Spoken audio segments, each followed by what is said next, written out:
Vijayawada central నియోజకవర్గానికి మాజీ మంత్రి వెల్లంపల్లి శ్రీనివాసరావును వైసీపీ పార్టీ ఇన్ఛార్జిగా ప్రకటించారు. ప్రస్తుతం ఆయన ప్రజలతో మమేకమవుతూ కూడా గడప గడప కార్యక్రమంలో పాల్గొంటున్న పరిస్థితి కనబడుతుంది.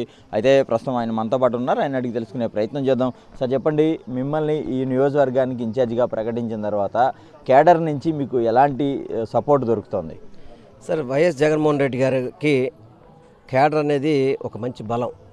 ఈ నియోజకవర్గంలో నాయకులు కానీ కార్యకర్తలు కానీ పార్టీ శ్రేణులు కానీ చాలా బలంగా ఉన్నారు. వాస్తవంగా చెప్పాలనుకుంటే కనుక వైఎస్ జగన్మోహన్ రెడ్డి గారు నాకు ఇక్కడ నియోజకవర్గ బాధ్యతలు అప్పచెప్పిన తర్వాత కేడర్ అంతా కూడా చాలా ఉత్సాహంగా ప్రతిరోజు కూడా రోజుకు ఒక డివిజన్ చొప్పున పర్యటించుకుంటూ ప్రజలకి ఏం చేశాము ఏం చేయబోతున్నాం తెలియపరచడం కానివ్వండి. కానీ ప్రతి ఒక్కళ్ళు కూడా ఒకటే చెప్తున్నారు, జగన్మోహన్ రెడ్డి గారు వచ్చాక అన్ని చక్కగా పథకాలు మాకు నేరుగా ఇంటికి అందుతున్నాయని చెప్పడం కానివ్వండి. చిన్న చిన్న సమస్యలు అయితే ఇంకా మరి కొన్ని చోట్ల ఉండడం జరిగింది. నాకు ఇళ్ల పట్టాల సమస్యలు, అదేవిధంగా కొంత స్లమ్ ప్లేసుల్లో ఏదో ఒక లీగల్ ఇష్యూస్ వల్ల కొన్ని ఇష్యూస్ మాకు ఐడెంటిఫై అయినాయి. తప్పకుండా మీ అందరికీ కూడా న్యాయం చేసి పెడతాం. 100 రూపాయలు జగనన్న పేద ప్రజలకి మంచి చేస్తే ఇప్పుడు మనం ఉన్న కాలనీలో కూడా కొన్ని కోర్టు ఇష్యూస్ ఉన్నాయి. దాదాపు 14 హౌసెస్ ఎంక్రోచెస్ ఉన్నారని చెప్పి అంటున్నారు.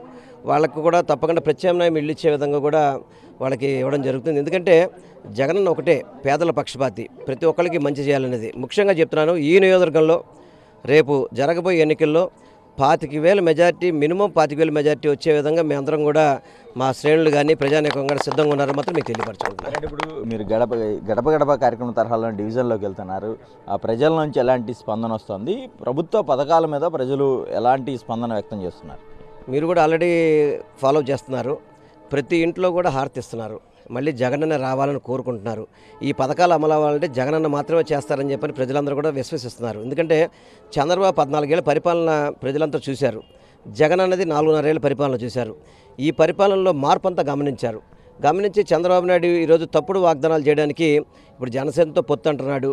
భారతీయ జనతా పార్టీలో పొత్తు కోసమని వెంపర్లాడుతున్నాడు, కాళ్ళు పట్టుకుంటున్నాడు. ఢిల్లీలో ఉన్న గెల్లి తిరుగుతున్నాడు, ఢిల్లీలో అందరినీ కలుస్తున్నాడు. ఇవన్నీ ఎందుకు చేస్తున్నాడంటే జగనన్నే ఈరోజు ప్రజలందరూ కూడా గుండెలో పెట్టేస్తున్నారు. ఈరోజు చిన్నపిల్లలకి అమ్మఒడి దగ్గర నుంచి చిన్నపిల్లలు స్కూల్కి వెళ్తున్న పిల్లల్ని నేను క్యాజువల్గా ఎలా ఉన్నామంటే మా మావయ్య నాకు బట్టలు ఇచ్చాడు, మా మావయ్య పుస్తకాలు ఇచ్చాడని చెప్పని చిన్నపిల్లల దగ్గర నుంచి పెద్దవాళ్ళైతే కనుక నేరుగా మాకు 3,000 రూపాయలు ఇంటికి తీసుకొచ్చి వాలంటీర్ ప్రతి తల ఒకటో తారీఖు ఇస్తున్నాడు. మా ఇంట్లో పెద్ద కొడుకయ్యా అని చెప్పని ప్రజలు దీవిస్తున్నారు. ఆ దీవెనలే మాకు శ్రీరామ రక్షగా. తప్పకుండా 175 నియోజకవర్గాలు గెలవడానికి జగన్మోహన్ రెడ్డి గారి యొక్క సంక్షేమ పథకాల అమలు, పరిపాలన విధానం, అభివృద్ధి అనేది మనకి ఈరోజు స్పష్టంగా తెలుస్తుంది. ఇప్పుడు ఈ నియోజకవర్గంలో కూడా టీడీపీ జనసేన పొత్తు ఉంటుంది. ఇక్కడ కూడా సామాజిక వర్గాల పరంగా కూడా వాళ్ళు మేము బలంగా ఉంటున్నారు. ఇది మీకు ఇబ్బందిగా ఉంటుందా? మీకు అంటే వాళ్ళ నుంచి పోటీ రాదా? సార్, ఒకటి చెప్తున్నా sir, TDP Janasena BJP communist Congress పార్టీలు ఎన్ని కలిసినా కానీ ఈరోజు పార్టీలకు అతీతంగా ఈరోజు సంక్షేమ పథకాలు అందిస్తున్నాం. నేను ఒకళ్ళ ఇంటికి వెళ్తే తెలుగుదేశంలో గతంలో కార్పొరేటర్గా పోటీ చేశాను. అంటే 2014లో వాళ్ళ ఫ్యామిలీ వాళ్ళ మిస్సెస్ కలిశారు నాకు. అయ్యా, నేను మీకే వేస్తాను ఓటు, జగనన్న వచ్చాక మాకు ఇల్లు వచ్చింది, జగనన్న వచ్చాక మాకు అన్ని పథకాలు వస్తున్నాయి, నేను మాత్రం మీకే వేస్తానని చెప్పారంటే అది జగనన్న పరిపాలనకి ఇది ఒక మార్క్ అని మీకు తెలియపరచుకుంటున్నాను. ఆ విధంగా తెలుగుదేశం కానీ జనసేన కానీ ఏదన్నా కొంత సినిమా క్రేజ్ ఉంటే పవన్ కళ్యాణ్ సినిమాలు చూస్తారు తప్ప ఓటు మాత్రం జగనానికి వేస్తారు.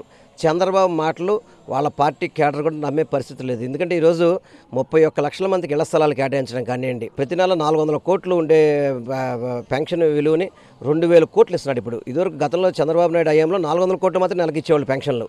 ఈరోజు 2,000 కోట్లు ఇస్తున్నాడు. అటువంటిది 3,000 రూపాయలు ఇస్తున్నారు. ఇవన్నీ చూసి పేద ప్రజలకి అండుగా ఉండే వ్యక్తి మా జగన్మోహన్ రెడ్డి.